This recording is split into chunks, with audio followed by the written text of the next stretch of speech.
Cory Booker and Kamala Harris make total fools of themselves. Twitter bans Alex Jones permanently. And we check the mailbag. I'm Ben Shapiro. This is The Ben Shapiro Show.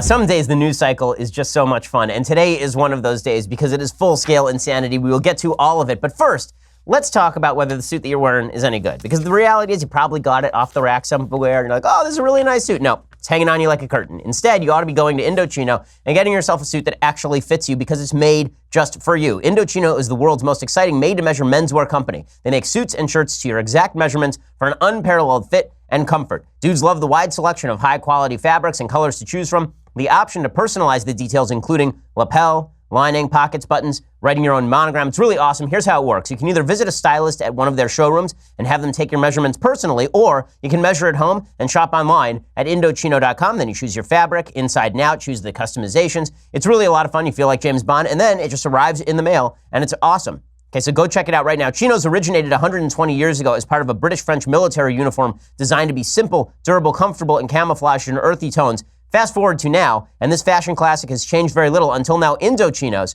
are tailored for the perfect fit and customizable to suit any personal taste and style. This week, my listeners can get any premium Indochino suit for just $359 at Indochino.com. Enter promo code Shapiro at checkout. That's 50% off the regular price for a made-to-measure premium suit. Again, Indochinos at an introductory price of $79 in the U.S. Plus shipping is free. Indochino.com, promo code Shapiro for any premium suit for just $359 and free shipping. Go check out all of their awesome product right now. Indochino.com. Again, premium Indochino suits for just $359 when you use promo code Shapiro at checkout. Alrighty, so we are still in the aftermath of what was a wild and bizarre Senate Judiciary Committee hearing over President Trump's nominee to the Supreme Court to replace Justice Anthony Kennedy. This, of course, would be Brett Kavanaugh. Brett Kavanaugh is about as mainstream establishment a textualist judge as can be. He gave no controversial answers, but that did not stop Democrats from grandstanding, because we now live in a world where signaling to your base that you are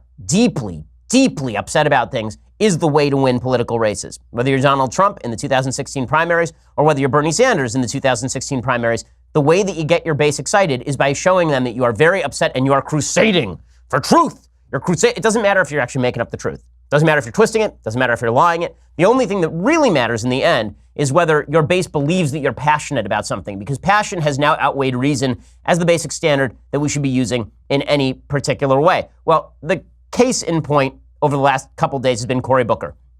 And the evolution of Cory Booker is really something to watch. For those who didn't know anything about Cory Booker used to be considered a sort of moderate politician. He was sort of a third-way politician who was in Newark, New Jersey. He was governing across the aisle. He was making friends with Shmuley Boteach. He was a guy who was going to be the new wave of politics in the country, post-partisan, beyond all of this back and forth, left and right. And then he realized that the best way to elevate himself inside the Democratic Party was to act like a loon bag. And so he has decided to go full loony, and he did that during the Senate Judiciary Committee. So you recall a couple of days ago when he suggested that he was Spartacus, which was real weird. It was real weird because, number one, he is not, in fact, Spartacus. Number two, he doesn't understand the plot of Spartacus. And number three, he didn't actually violate the law. But here was Cory Booker basically daring people on the Senate Judiciary Committee to oust him from the Senate for violation of the rules. I saw the Washington Free Beacon did a mashup of Cory Booker talking about how he had violated the rules with George Costanza from Seinfeld talking about how he was the bad man. And it really does fit. I mean, Cory Booker is a nerd pretending to be the bad guy here so that he's cool with the base. He's going to wear a leather jacket and ride a motorcycle so that the base will love him and vote for him in 2020. Here's Cory Booker pretending to be Spartacus. I will say that I did willingly violate the chair's rule on the committee confidential process. I take full responsibility for violating that, sir. And I violate it because I sincerely believe that the public deserves to know this nominee's record. In this particular case, his record on issues of race and the law. And I could not understand, and I violated this rule knowingly, why these issues should be withheld from the public. Now, I appreciate the comments of my colleagues. This is about the closest I'll probably ever have in my life to an I am Spartacus moment. So he's making two claims there. One is that he violated the Senate rules. Two are that the documents that he actually released were somehow damaging to Brett Kavanaugh. Not a single thing he said there is true, including that this is an I am Spartacus moment. Now, I've already said this morning on Twitter, I took a Twitter poll as to what President Trump should call him in the inevitable tweet, right? There will be a tweet from President Trump about Cory Booker. I am pushing all of my friends at the White House to get the president to nickname him Farticus. I just think that the alternatives are crying Cory. There's also drama queen Cory. There are a few possibilities, but I think Farticus is clearly the best, and I'll be very disappointed in the president if he goes with crying somebody else, because he's already done crying for, I think, a couple of other folks. He needs to get more creative with the insults. In any case, it turns out none of this is true. So Cory Booker releases these documents. Number one, he didn't actually release the documents. They were released earlier that morning. So he didn't violate any Senate rule, which he knew when he said this. That's number one. Number two, the documents that he released about Brett Kavanaugh, the things the American public had to see, because we cannot have this veil of ignorance placed upon our eyes so that we don't know who will enter it. We must know everything. It turns out, what do those documents show? It shows Brett Kavanaugh is a lawyer who knows things, and also opposed racial profiling after 9/11. The specific email chain he's talking about there, we need to know what he thinks about racial profiling. What does Brett Kavanaugh actually say in those emails? He says, racial profiling is probably unconstitutional, so we shouldn't do it. So well done, Cory Booker. Just well done. What's hilarious about this is even members of the left-wing media who are prepared to praise Cory Booker, who are prepared to treat him as Spartacus rather than Farticus, even those members of the media had to actually ask him some tough questions, and Cory Booker had no answer. So Anderson Cooper, who is predisposed to sort of like this kind of drama, he starts asking Cory Booker questions, and watch as Cory Booker's eyes roll up into the back of his head and he starts murmuring in tongues. It's pretty astonishing. Grassley's office also confirmed you were told that the restrictions on the documents had been waived before you spoke today. So how do you square that with the idea that, with what you've said? Well, I square that very easily. Number one, last night I broke the rules before then they scrambled to release the document, but I continue to release documents. I've released 20 so far that they have not cleared. I am breaking the rules. I am breaking a sham rules. 20 documents. If you check my Twitter feed, anybody in the public now can have access to the ones that they wanted to hide. They haven't cleared those yet. Maybe they're rushing to catch up to me and clear those as well.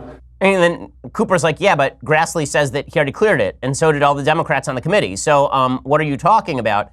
And then Booker's like, well, but no, I'm a bad man. I broke the rules, baby. Look at me. Look at me, my muscle shirt. Got a pack of cigarettes rolled up in my T-shirt sleeve. I'm a bad boy, ladies. Yeah, good. Sure, Cory. Sure. So that was solid stuff. And then Kamala Harris, it turns out, is also a terrible liar. So Kamala Harris, who's better than Cory Booker at this. Yesterday, I compared Cory Booker to, he's like the Nicolas Cage of politics. Every scene is just him snarling at the camera and making weird faces. Well, Kamala Harris is actually pretty good at this, right? She does the staid routine pretty well. There's only one problem. She also doesn't know what she's talking about. So she had an entire exchange with Judge Kavanaugh in which she accused Judge Kavanaugh of talking about the Mueller investigation with members of President Trump's law firm over at Kasowitz. Well, a couple of facts that are worthwhile noting. Number one, Kasowitz gave disproportionately to a particular California Senate candidate by the name of Kamala Harris in the last election cycle. She didn't reveal that. Number two, I do love the fact that Kamala Harris is suggesting that Kavanaugh knew somebody at Kasowitz and talked about the Mueller investigation without any evidence that ever happened. Kasowitz then came out, the law firm came out, they said, yeah, by the way, no, that never happened. That's not a thing that happened. And do we actually have footage of Kamala Harris grilling Kavanaugh from yesterday? Yeah, so here it is. Kasowitz, Benson, and Torres, which is the law firm founded by Mark Kasowitz, who is President Trump's personal lawyer. Have you had any conversation about Robert Mueller or his investigation with anyone at that firm?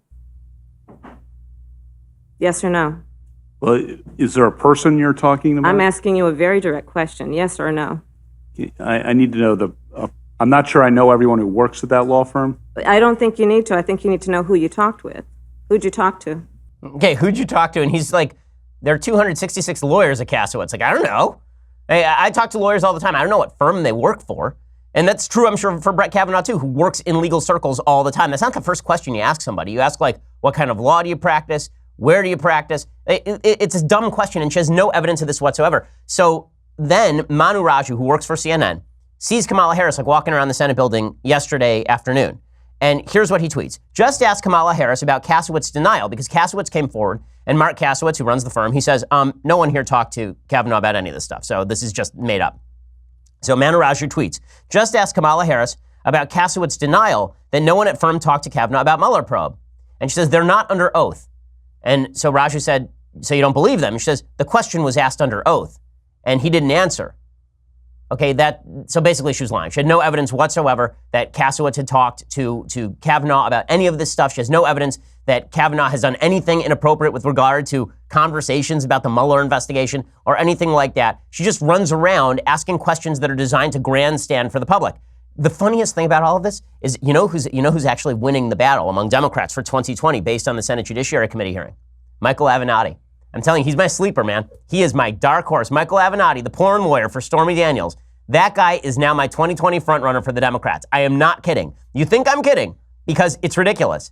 But guess what? Everything's ridiculous, man. Where you been for the last 4 years? Come on. Michael Avenatti is a better lawyer than either Cory Booker or Kamala Harris. Cory Booker, by the way, asked something like 56 questions, 60 questions during the course of the hearing. He didn't mention a case, not one. 0 cases mentioned in the course of all of his questions because these people are not interested in actual answers. Avenatti started tweeting out stuff about all of this, and he was just trolling Kamala Harris and Cory Booker, and it was just delicious. So Avenatti starts tweeting out about how Cory Booker and Kamala Harris don't know what in the world they're actually talking about. He tweeted this out 2 hours ago. When I first started trying cases, my mentor taught me 2 basic things. 1, never overpromise and suggest to the jury that you have evidence when you don't, i.e. get over the tips of your skis. And 2, never get caught trying to deceive the jury. Words to live by in life as well. Hey, that is such a subtweet of both Kamala Harris and Cory Booker. It's delicious. It's delicious. So watch as porn lawyer Michael Avenatti runs circles around the sitting senators from New Jersey and California. I got to tell you, if it's Avenatti versus Trump in 2020, I cannot wait, man. I mean, the entertainment value of that race will be so unbelievably high. And what's going to be great is that we will actually get questions in debates like, which one of you had sex with Stormy Daniels first? Right? Like, this will actually be a question in a debate. It'll be unbelievable. If we're going to go down this path, let's go all the way. Okay, let's just feel. The American people ought to feel the consequences of the decisions that they've made politically for the last several years. And I think what we really deserve, it's not what the country needs, but it's what the country deserves, is an Avenatti versus Trump 2020 race.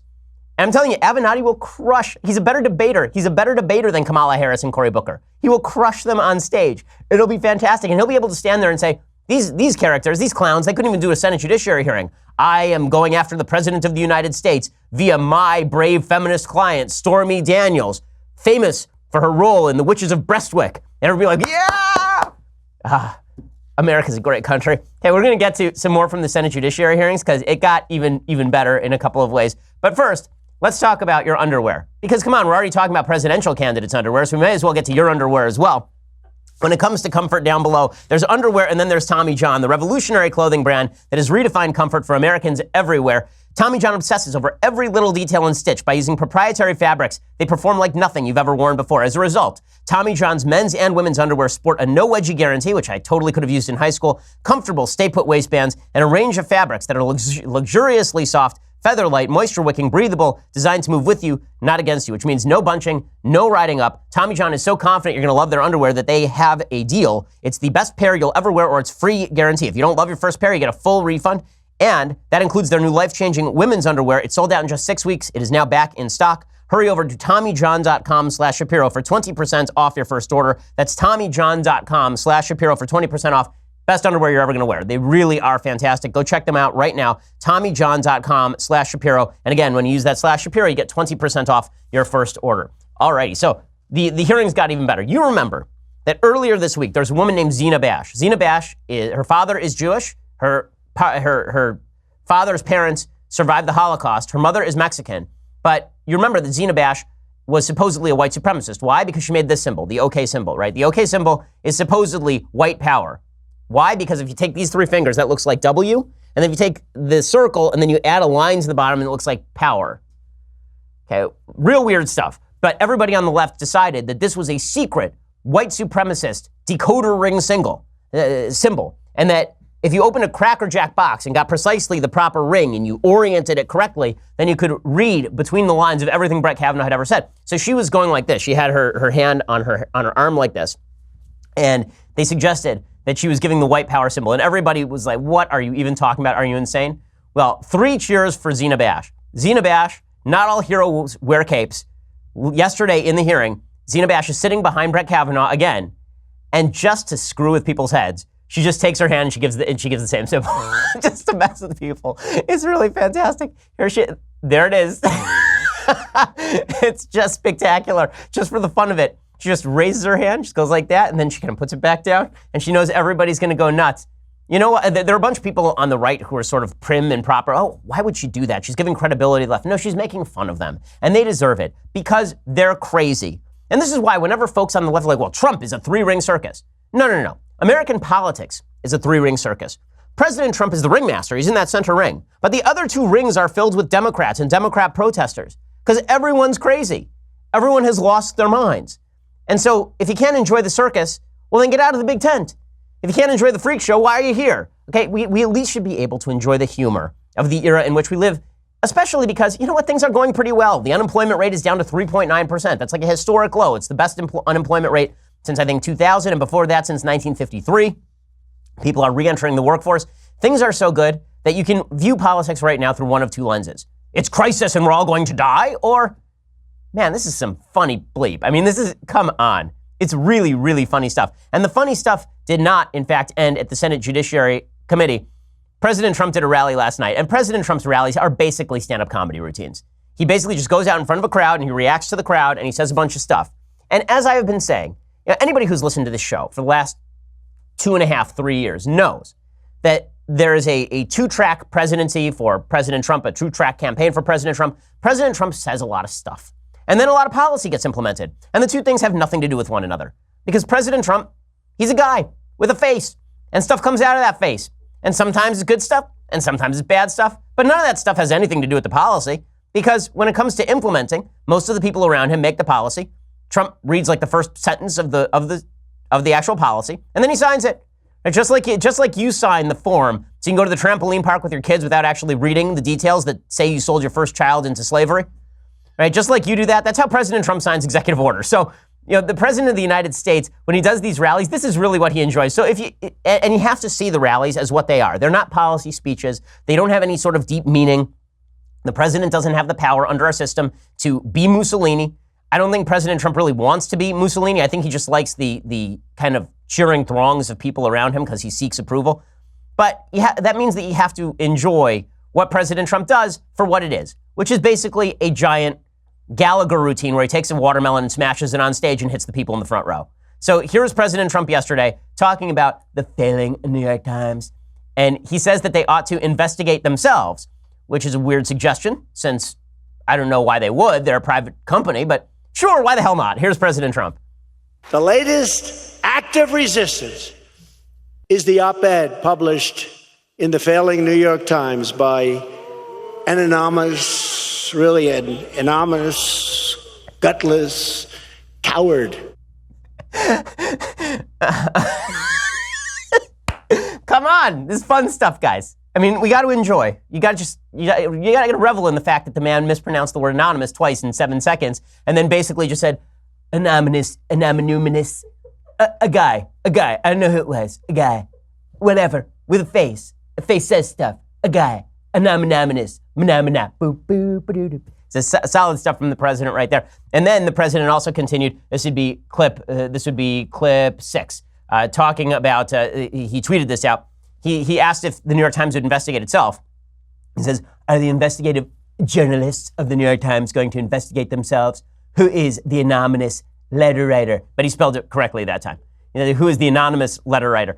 Okay, so what's so funny about this whole controversy over the anonymous op-ed that hit the pages of the New York Times a couple of days ago, and oh my goodness, the accusations that there are people who sit around President Trump and they steer him and they make sure he doesn't go off the rails, and they're the steady state. I read that again last night because I honestly am having a tough time understanding why this is a big deal or why people didn't know this. Of course, there are people around the President of the United States who are working to thwart his worst instincts. Have you ever had a boss who is not a bad boss, but just kind of crazy? Have you ever had a boss like this? I'm sure you have. People in my company have that boss every single day. And what you do, if you have a boss like that, is you slow walk things. I used to have a boss who was like this. He'd get on the phone with me and he'd have an idea. And his idea was invariably something completely crazy. It was always something, what if we built a rocket made of cheese? And I'd be like, sure. Okay, and I'd be like, well, I'm sure that's a good idea. And then he'd get really enthusiastic. Like the more you pushed back against him, the more enthusiastic he would be about this rocket made of cheese. You'd be like, no, that's, I'm not sure how that's going to survive orbital entry. I don't really understand how the cheese is going to survive the orbital entry. I mean, put aside the actual logistics and cost of building a rocket made of cheese or why you'd want to do that. But I don't know how, he'd be like, no, you know what? That's something we can figure out. It's something we can figure out. We can figure that one out. The important thing is that there be a rocket made of cheese. And you realize the more I push back against this idea, the more enthusiastic this person's going to get about the idea. So instead of pushing back, what you start to do is go, you know what, boss? It's a great idea. I don't care whether we're talking Swiss. I don't care whether we're talking Munster. I don't care if we're talking Monterey Jack. Great idea. You know what? Let's think about that one. Let me mull on that one. And then you just do nothing. Right? And then like a year later, the guy says, whatever happened to that rocket made of cheese? Hey, we checked it out. We thought about the cost. You remember we had a conversation about it. It didn't really work. He's like, oh yeah, I do remember that. That's how you slow walk with your boss. If you think people around the White House don't do it with their boss, you're out of your mind. And it's not a constitutional coup. It's not, look, if Trump wants to fire these people, he can fire these people. They all work for him. A coup is when they actively chain him in the basement and prevent him from doing things. That's not a thing. But again, it's imperative that we all go crazy. And speaking of everybody going crazy, over at the pages of the New York Times, Paul Krugman, I don't know what he's on. I don't know what sort of coke he is smoking. You don't smoke coke, do you? Unless it's crack. I don't know anything about coke. I don't know what he's snorting.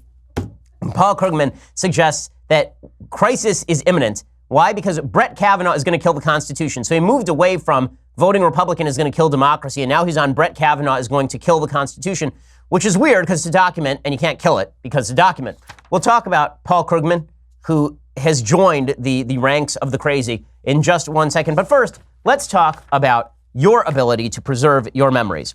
Okay, so this may not be the world's easiest time in politics, but I'm sure that you're having fun with your family. You got pictures and old tapes, and you got all sorts of old memories with your family, and you want to take that stuff and preserve it. You don't want boxes of stuff piled up in your garage. Instead, what you ought to do is take all that stuff, ship it over to the folks at Legacy Box. They send it back to you in the form of a thumb drive or a playable CD, DVD, and then you got everything at finger's touch, right? I mean, you can do all of this. It's very, very easy, and you're preserving it for future generations. That's what Legacy Box does for you. You load Legacy Box with your old tapes, film, pictures, audio recordings. You send it back. You get them back in a couple of weeks on DVD or a convenient thumb drive, ready to watch, share, and relive it. It's perfectly safe. They send you a bunch of stickers with actual barcodes on them so you can track every piece of content that you send them. Legacy Box takes care of everything. They provide updates at every step of the process. I've used Legacy Box. It is fantastic. Again, I think there's very little in life more important than preserving memories that you're going to forget about, and they're just going to molder in the garage. Go check it out right now. For a limited time, go to legacybox.com/Ben, enter my promo code Ben, get a 40% discount on your order. That's legacybox.com/Ben. Again, legacybox.com/Ben. Go check it out right now, and you get that spectacular 40% discount on your order. Okay, so as I say, Brett Kavanaugh apparently is going to end the Constitution. This coming from Paul Krugman, a guy who thinks that the Constitution is basically a defunct document we shouldn't be paying attention to anyway. But the levels of panic that are evident in a time where there really ought not be panic. Again, things are pretty good. Things are pretty good. It's just the feeling of chaos that I think is making everybody a little bit nuts. And the president does contribute to that. There's no question about it. And I said a few shows ago that I get the same feeling about the president that I have about my 2.5-year-old son. And this happens a lot. You know, my 2.5-year-old son, wonderful kid, just lovely, just a really nice kid, lots of fun. By the time I hit 7:30 at night, I'm like, you need to go to bed now. You need to go to bed. I'm tired. Forget about you being tired. I'm tired. Okay, I need, you've been running around trying to kill yourself all day. I've been stopping you from killing yourself all day. Now I need you to go to sleep. I feel like the American public are sort of like that about politics now. It's like both parties are trying constantly to stick their fingers in light sockets. And we're constantly like, guys, don't do it. Just don't do it.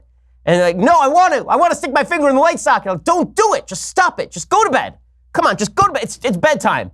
Daddy needs a drink. Go to bed. Okay, that's how the American people feel about politics right now. But both parties seem insistent, and everybody on all sides seems insistent on sticking their finger in the light socket. So Paul Krugman has stuck his finger in the light socket. His hair is now sticking straight up. He has a piece in the New York Times called "Kavanaugh Will Kill the Constitution." How will he do this? How will he achieve the murder of an inanimate object? Well, let me tell you. At a fundamental level, the attempt to jam Brett Kavanaugh onto the Supreme Court closely resembles the way Republicans passed a tax cut last year. You mean like with a majority vote of the Senate? Like that?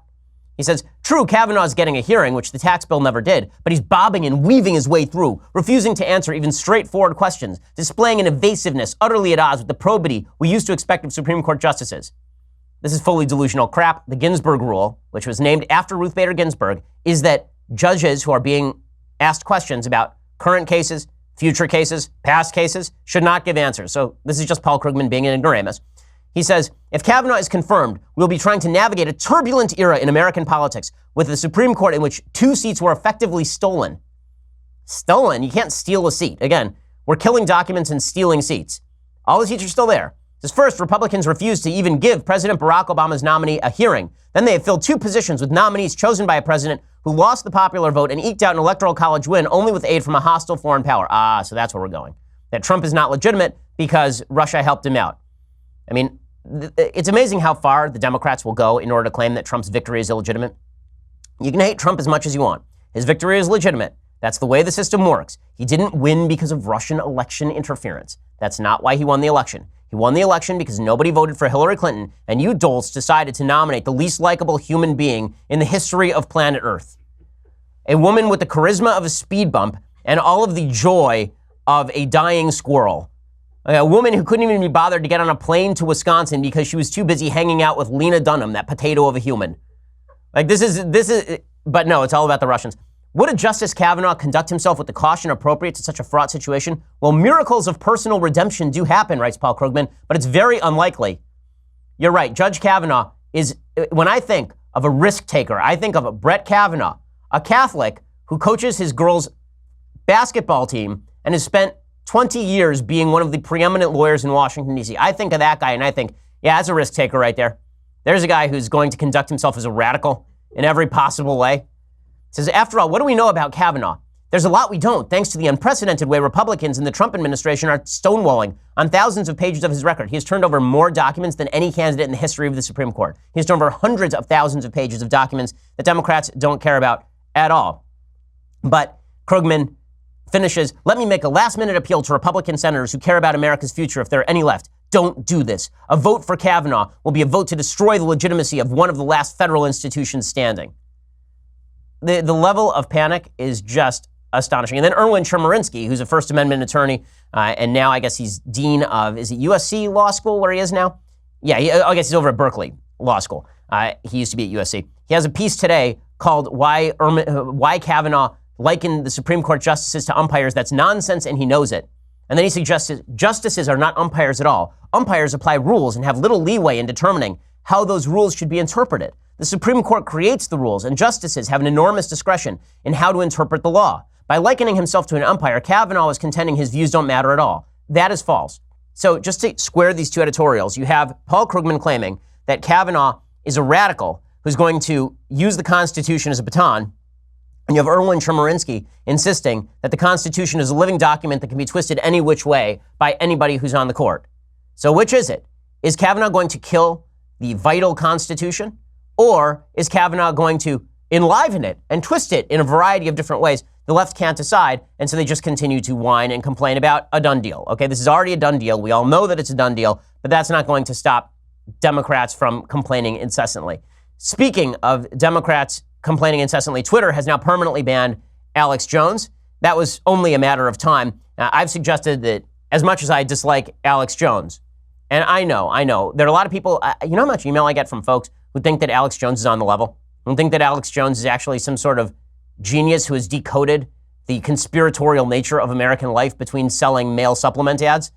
In any case, Alex Jones, okay, he's been banned now by Twitter. According to CNBC, the ban appears to be related to a heated exchange between Jones and a CNN reporter Wednesday, which Jones live streamed on the Twitter-owned video service Periscope. Jones ranted at the reporter as well as Twitter CEO Jack Dorsey following back-to-back congressional hearings where Dorsey addressed online election meddling as well as accusations of political bias and conservative censorship on the platform. So Twitter finally banned him. They said, we took this action based on new reports of tweets and videos posted yesterday that violate our abusive behavior policy in addition to the account's past violations. There are only a couple of serious problems with this. One is that Hamas is still on there. The other is that Louis Farrakhan is still on there. one of the big problems with all these social media companies that are now banning people is that they still have not set an actual standard for what counts as something that is worthwhile banning. They still have not clarified any of this stuff. And that continues to be a serious problem for social media companies. There's a reason that the left is wildly mistrusted by the right when it comes to how they are running these social media companies. Okay, after this, I'm going to discuss with you just a delicious story about a new socialist face for the Democrats who it turns out is just a crazy person, but they're still pumping anyway. But first, let's talk a little bit about your investment. Okay, Betterment is the best way to manage your money. Outsmart average. It's the investing tool for people who refuse to settle for average investing. Betterment gives you technology designed to help you make more from your investments. Unlimited expert advice designed to help you make smart financial decisions. I have an investment advisor. You ought to have one too. But it shouldn't cost you what it costs me to have an investment advisor. That's why you need Betterment. Tax-efficient investing strategies that give you an edge. Low transparent fees. Constant access to information and tools allowing you to track progress toward your goals. You should be doing financial planning. You should have somebody helping you manage your money. Well, that is what Betterment is for. Again, they help you outsmart average. Sign up today and you can get up to 1 year managed for free. Betterment, I'm telling you, investment involves risk, but Ben Shapiro listeners can get up to 1 year managed for free. For more information, visit betterment.com/Shapiro. That's betterment.com/Shapiro. They will help you ensure that you have all the up-to-date information on your own finances. They will give you all the advice that you need to help you make smart financial decisions for yourself. And it means that you're not consuming an inordinate amount of time thinking about this stuff. That's really what they're great for. Betterment.com/Shapiro. Again, betterment.com/Shapiro. Go check them out. Go check them out right now. Okay, so if you want to see the rest of the show, we're going to get into the mailbag. Go over to dailywire.com right now. $9.99 a month gets you a subscription to Daily Wire. You get the rest of this show live, the rest of Andrew Klavan's show live, the rest of Michael Knowles' show live, if that's something that you're into.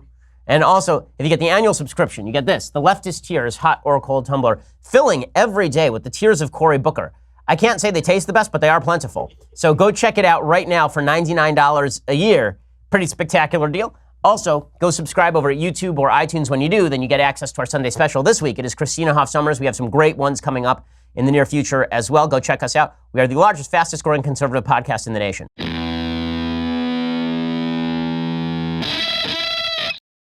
So I have to tell you this spectacular story about a Democratic Socialist candidate who is being pumped heavily by the left. Her name is Julia Salazar. She's a wild left candidate. She calls herself a Democratic Socialist, just like Alexandria Ocasio-Cortez. She's running for New York's 18th state Senate district as part of Brooklyn, containing neighborhoods ranging from Williamsburg to Cypress Hills. She's receiving a lot of attention because she's part of this new wave of Democratic Socialists and all the rest. It's just amazing. Well, it turns out there's only one problem. Apparently, she's a pathological liar. So a couple of things. She claims that she's Jewish. She claims she's an immigrant. She claims she was working class. None of those three things are true according to members of her own family. She has no Jewish background. What makes her have a Jewish background? Supposedly, her dad once said that maybe he comes from a Marrano family. Her brother says, I don't know what the heck she's talking about. She's basically making this up so that she can claim she's Jewish, which makes an excuse for her being wildly anti-Israel. Anti-Israel Jews like to talk about their level of Judaism or their Jewish ethnicity, specifically because they don't care about Judaism and it gives them cover to be as anti-Zionist and anti-Israel as they want to be. Jews who actually care about Judaism are never anti-Israel. I mean, this is just a rule of thumb. Okay, there's not a single Jew who seriously cares about Judaism who is anti-Israel. If there are, you're talking about like extraordinarily fringe folks. You're talking about like Neturei Karta, which has 8 members, and you always see them being photographed by the New York Times as though they're representative of some sort of major Hasidic sect. It's like 9 guys. But in any case, Julia Salazar claims she's Jewish. She's not. She claims she's working class or grew up working class. She's not. Her parents were upper middle class. She claims that she was brought to the United States as an immigrant. That's not true. She's an American citizen, and she was born an American citizen. She claims that her parents that she was basically an illegal immigrant. That's not true either. That doesn't stop Vox.com, the repository for all stupidity on the internet, from writing a piece called Julia Salazar, the socialist politician accused of lying about her past, explained. And then they claim that it's basically a he said, she said situation, the only problem being that she is a liar, and the people who are actually making the opposite claims have no interest in lying, because they're members of her own family. So she basically makes all this stuff up. Democrats continue to push her anyway. I love this. Julia was starting at Columbia University and figured New York would be a good place to get in touch with her possibly Jewish roots. She got involved with pro-Israel activism, a cause she would later renounce, and became a frequent presence at Hillel, the main hub for campus Jewish life. By early 2010, she said, I was even going to services with friends, except for the fact that this is not correct. Okay, when she was 21, she had the politics and religious beliefs of a conservative Christian. In a series of tweets preserved by Chen Mazig, Salazar quotes a pastor at Apostles Church in New York. So she's a really bad Jew. Okay, so not only that, the tablet has done a bunch of reporting on this, and they point to a mysterious shift in Salazar's self-conception occurring in 2013, a few months after a trip to Israel. By September of 2013, she said she kept kosher at her apartment. She says that she formally converted to Judaism, except that she doesn't remember when. She says she took a B'nai Mitzvah course that, if completed, would amount to a conversion, which, of course, that's insane. Okay, just as somebody who knows a little bit about the Judaism, you don't go to a Bat Mitzvah course and become a Jew. That's not the way this works. It's actually a long, arduous process to become Jewish. Jews actually discourage conversions. I know Alex in the back room is like, oh no. Dude, don't worry. I mean, we're keeping you out of a pretty exclusive club of getting murdered on a regular basis for several thousand years. That's legitimately like our interest in discouraging converts. Like, you really sure you want to be part of this club? You really sure you want to be part of this club? It ain't that great. But she claims that she's Jewish anyway. She doesn't meet any standard for Jewish identity. She's not Jewish. It's amazing stuff, but the left it gets even better than that. There's an article in the tablet suggesting that she was arrested in 2011 on suspicion of criminal use of personal information. Police reports describe Julia Salazar attempting to impersonate Kai Hernandez, a family friend and then wife of baseball star Keith Hernandez. So now we actually get into Mets baseball to explain Julia Salazar. Apparently, Kai Hernandez said she recognized Salazar as a voice on the phone and subsequently filed a police report because what happened is that she was attempting to access the bank account of Kai Hernandez, a family friend and then wife of baseball star Keith Hernandez. The incident is chronicled in police reports, court records, and audio files, all of which have been obtained by tablet. After learning all of this about her, actually, I think she's a pretty good candidate for Congress. Honestly, I've got nothing. I got nothing. So, alrighty, let's do some mailbag here because this week has been too ridiculous. Justin asks, hey Ben, I just recently started a job as a salesperson in a call center. My dilemma is that it pays very well for the experience I currently have and where I'm at in college. However, I do feel my supervisors want me to be as deceptive and dishonest just enough in order to legally get by in order to sell as much as possible. I don't exactly feel comfortable with this, although I can't find another job that pays even close to it. Any recommendations on what I should do? Yeah, don't push stuff that you don't believe in. No, I mean, we have a lot of people who want to advertise on the program. We only have advertisers on the program that I have personally tried or that people on my staff have personally tried, because I'm not going to advertise products that I think are BS. We've turned down products before. We'll turn down products in the future. If you feel immoral doing what you're doing, no amount of money is going to make you feel any better about that. So I would suggest that you take a lower paying job, take a couple of jobs. Your ethics are worth a little more than that. Rachel says, hi Ben, what do you think of the new Aquaman movie coming out this winter? Well, the trailer looks just awful. First of all, I think DC totally screwed up the release of these movies. They should have done exactly what Marvel did. They introduced every character individually, and then they had the crossover. Instead, DC basically took the crossover from the very beginning, right? They did Justice League from the very, very beginning. They did Batman versus Superman from the very beginning. Batman versus Superman, by the way, still an underrated movie. I know you hate me for saying that. It is. The original Batman versus Superman is not a bad movie. It's a lot better than a lot of Marvel movies. Yes, I know. Stop yelling at me. Okay, I know. But it is true. The Aquaman movie looks just terrible. It looks CGI centered, and I don't know how you mess it. Honestly, the Aquaman story is pretty good, but they're going to find a way to screw it up. DC needs to scrap the whole thing and just start over from the beginning. Instead, they have failed pretty dramatically to do that. Okay, Daniel says, hey Ben, I was talking with a colleague who's a lawyer about constitutional interpretation. At one point, he said he does not know the correct way to interpret the Constitution because it doesn't say how to interpret it. As an originalist, how would you respond to this? Thanks, Shabbat Shalom, and have a blessed year. Well, the correct way to answer this question is, are you an idiot? Really, because when you interpret anyone, what you should say to him is, I'm saying words to you right now. How do you interpret those words? How do you interpret the words that I am saying to you right now, like right here? When I ask you that question, how do you interpret it? How do you know what I'm saying? And presumably they'll say, well, you're using words. And we talk with each other, and I know what you're saying because I know what words mean. That's how you interpret law. It really is not that difficult. And when you're talking about the interpretation of old texts, then you have to determine what they meant at the time they were said. Because if I were to, let's say that I were to utter the sentence, I want an apple, and 100 years in the future, now I write that sentence down, and 100 years in the future, for some odd reason, we have decided to call cows apples. Okay, no one knows why. That's just what happened. And now 100 years from now, you're reading that sentence. To determine the actual meaning of the sentence, I want an apple, would you just look to common meaning at the time that it was written? Or would you say what he really meant was cow? Because the word apple evolves over time.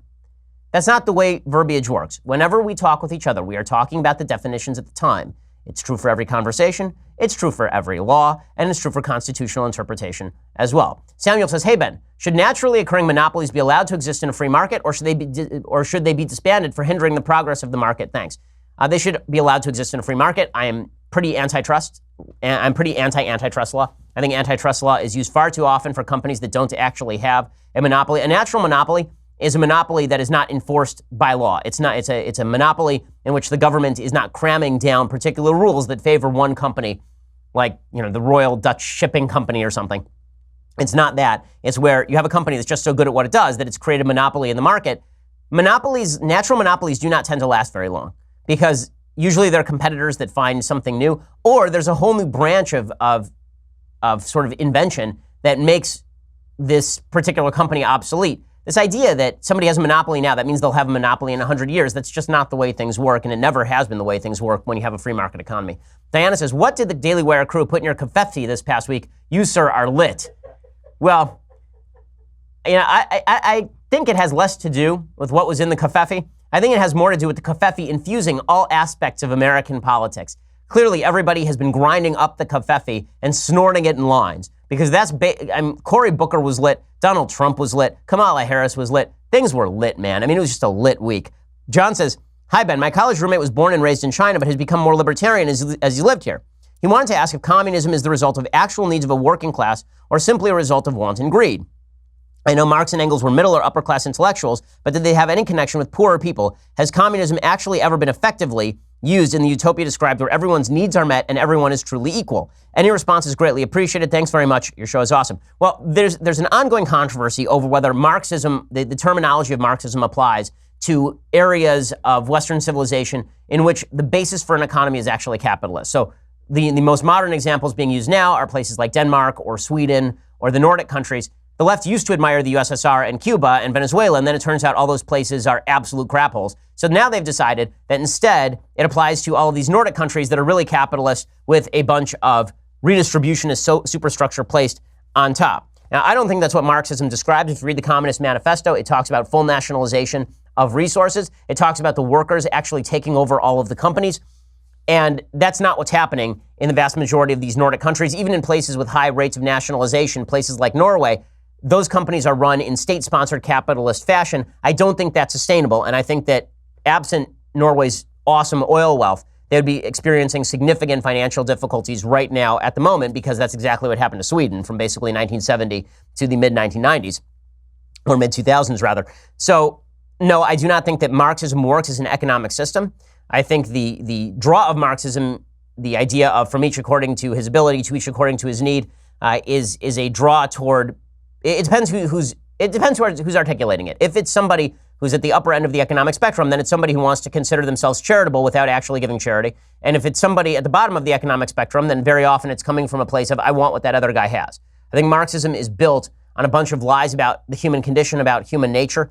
I think Marxism makes promises about the transformation of human beings into better human beings. If we just changed the free market system in which we lived, if we just inhibited the freedom of everybody, then we'd all become better human beings. I think all of it is nonsense. I think all of it is immoral.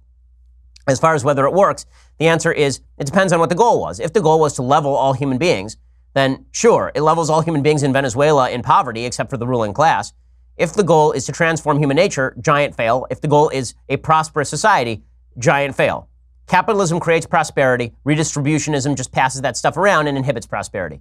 Alex says, to he who is rumored to be the husband of the hottest doctor. Indeed. How do you actually find a partner who is also dating for marriage? It seems to be difficult in college. So here is the answer. Ask a woman. Okay, most women are actually interested in dating for marriage. Most women think that men are not interested in dating for marriage. I really think that the vast majority of women who say that they're interested in dating for fun, it's because many of them have been told by the feminist movement that their lives will be richer if they date for fun. Don't lock yourself down. They've been given the same slogan that men were given back in the 1960s and 70s. Go sow your wild oats. Be free. Do what you want. I don't think that deep down that's what most women actually want. I don't think it's hard to find a woman who wants commitment. I think most women actually want commitment out of men. In fact, I think it's the single thing that women want most out of men is a level of commitment. and a level of stability. So ask, like really ask. So ask a woman on a date, and then on the first date, say, you know what? I want to tell you, I take dating really seriously. And when I date, I'm really dating with marriage in mind. And if that scares you, that's okay. We don't have to do this. But, you know, I take this stuff seriously, and I want to have a good time, obviously, while we're dating. But having a good time is not actually the chief purpose of this. If I wanted to have a good time, I'd go golfing right now. But, you know, if you want to do something meaningful here, let's talk about it. First of all, the other answer is go to a church. Now, you want to find somebody who wants to date for marriage, go to a church, go to a synagogue, go someplace where people take commitment seriously, and you will find a bevy of people who are interested in dating for marriage. Look, it's the norm in the Orthodox community. In the Orthodox community, there's no such thing as dating for fun, because you can't have any fun until you're married anyway. So dating for marriage is the norm. It used to be the norm in the religious community. And again, I think that a lot of women might find this mildly refreshing, if not majorly refreshing. And if they don't find it refreshing, she's not somebody you want to marry anyway. John says, hi, Thanos. Indeed. What one modern political thinker today deserves far more serious attention than they currently receive, and why? Well, I think Thomas Sowell is the best political thinker on the scene. People have asked me before if I could appoint an ideal president, who would it be? And I've always said Thomas Sowell. I think he is terrific. I think of people who are of younger age, Matthew Continetti does a lot of great writing. I think that David French over at National Review does a lot of really interesting writing. Orrin Cass, who's over at, I believe he's at, which institute is he at? Manhattan, thank you. He does a lot of really interesting writing. There are a bunch of folks. Jonathan Haidt does a lot of interesting writing. I've recommended a lot of these folks' books on the program before, and I think that we'll have to put up, we've been promising for a while that we'll put up a reading list on the website. We'll actually have to do that with all of the recommendations, because it's legitimately hundreds of books at this point. Travis, hi Ben. You and the rest of the four horsemen, Clavin, Knowles, and Walsh, keep me going through the work week. With all the chaos going on with the Senate hearing on Kavanaugh, what are your thoughts on the movement in some circles of the conservative movement to repeal the 17th Amendment? Do you think it would fix a lot of the grandstanding we see now, because the senators would be representing the state and not their constituents? Keep up the great work. So, listen, I think that the idea of popularly elected senators is really idiotic. I think the goal of the Senate was, it's disproportionate in terms of representation, specifically because the states are supposed to be represented, not just the people of the states. The House was, now you have the House basically representing the same constituency as the Senate, which defeats the purpose of having a Senate in the first place. I don't think that there's a reason why senators should be voted by the same people who vote the members of the House of Representatives. Would it solve all of our problems? Of course it wouldn't solve all of our problems, because you have pandering state politicians who want to spend a lot of money too. But would it be better than the current system? Yeah, I think so. Populism is a result in some places of not having checks and balances in the nature of the constituencies for particular politicians. Brandon says, hi, Ben. I love last week's Sunday special with Ed Feezer and your discussion about the philosophical and logical arguments for God's existence. I've purchased his book and look forward to reading it. I was wondering if he had any recommendations for good books in a similar vein from the atheist point of view to provide some balance to my reading. There are a couple of books that come to mind immediately. They're actually not by Richard Dawkins or Sam Harris. There's one book, I wish I could remember the name of this book. It's basically trying to debunk every argument for God's existence. And they go through the ontological argument and various other arguments that have been traditionally used. I remember reading it and finding it interesting but not convincing. Honestly, I'll have to get back to you on that one, but I do have like a shelf full of atheist books that make exactly these arguments over and over again. And there are some pretty well-written ones. I remember this one was not in circulation a lot. I'll really have to look it up. I'm sorry, I don't have it at the tip of my tongue. Let's see. Final one. Steven says, if you could get in a time machine and clerk for any U.S. Supreme Court justice, who would you pick? I would go clerk for Chief Justice John Marshall, and I'd reverse Marbury versus Madison. I'd sneak in a reversal of Marbury versus Madison, and also then I would work to reverse McCullough versus Maryland. There are a couple of bad early decided cases. Or if you're going to do that, if you're going to be like the resistance inside the Supreme Court, then I suppose that you would go back and clerk for Justice Taney, and then somehow prevent him from writing Dred Scott. Right? You'd start there. Okay, time for some things I like and then some things that I hate. So things I like. President Trump couldn't help himself this week. You knew it was coming. Today, he finally decided to tweet out about Nike, which is exactly what Nike wanted, right? Nike wanted this tweet. So he tweeted out, what was Nike thinking? What they were thinking pretty much is that you would tweet out about it. I mean, that's really what Nike was thinking when they decided to feature Colin Kaepernick, a loser backup quarterback for the San Francisco 49ers who's not worked in a couple of years, but who knelt for the national anthem, thereby making him a national hero worth millions of dollars. They were thinking that you would tweet about it, and then everybody who hates Trump would go out and buy Nike sneakers, thereby demonstrating once again that capitalism always wins. But it is worth noting here that Nike's ratings have indeed plummeted. They've been hit with sort of really bad poll numbers. There was a report from Morning Consult. They suffered a 34-point drop in favorability overall, including dips in nearly every single demographic since announcing the Kaepernick ad campaign. Their favorability dropped to, they were at 69%, a plus 69% favorable impression. It has now declined 34 points to plus 35 favorable. Among younger generations, Nike users, African Americans, and other key demographics, Nike's favorability declined rather than improved. Before the announcement, 49% of Americans said they were absolutely certain or very likely to buy Nike products. That figure is down to 39% for now. So that's a pretty astonishing drop. And again, good evidence that when you alienate a large portion of the American population, it's a bad idea. But all of that was dependent on the president not getting involved. Now he's gotten involved, which means that a bunch of people are going to rally to Nike's support again. I want to correct something I said yesterday. So yesterday I said that kneeling for the national anthem meant you didn't want to have a conversation.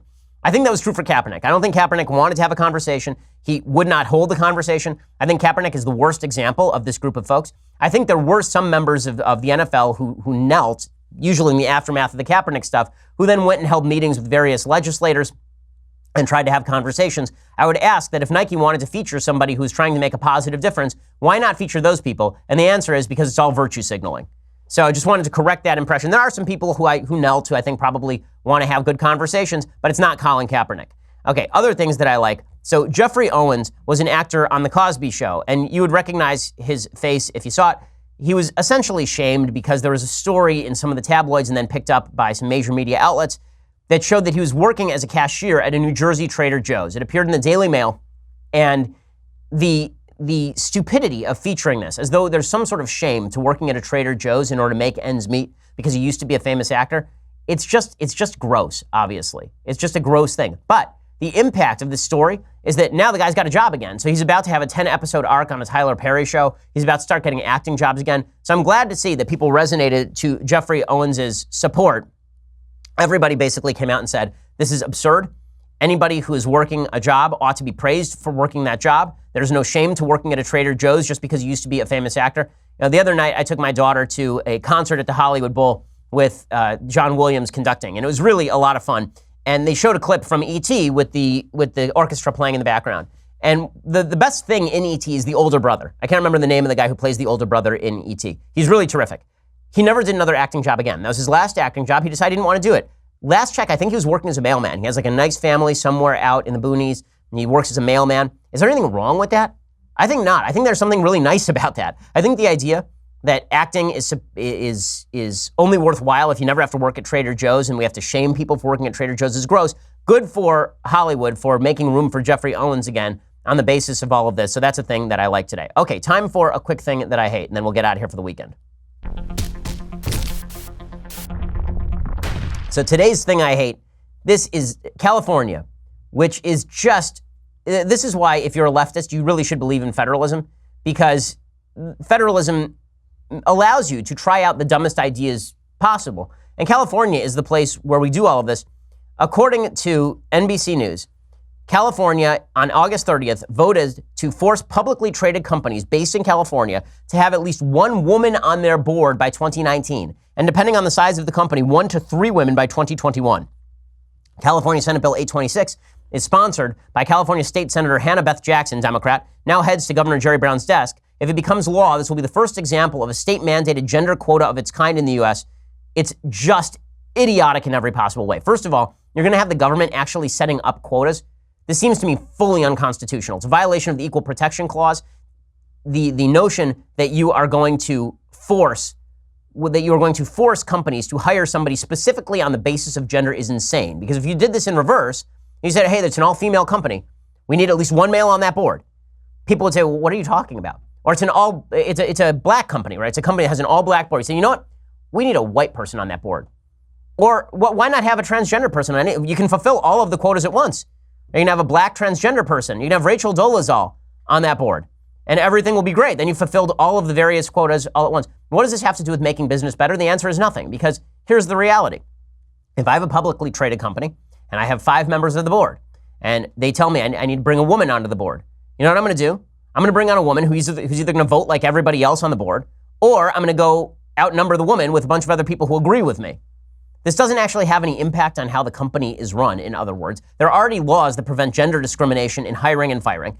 The notion that you have to go out of your way to stack the boards with particular affirmative action candidates is really bad for business. And not only that, it probably encourages companies not to go public in the first place or to relocate out of state.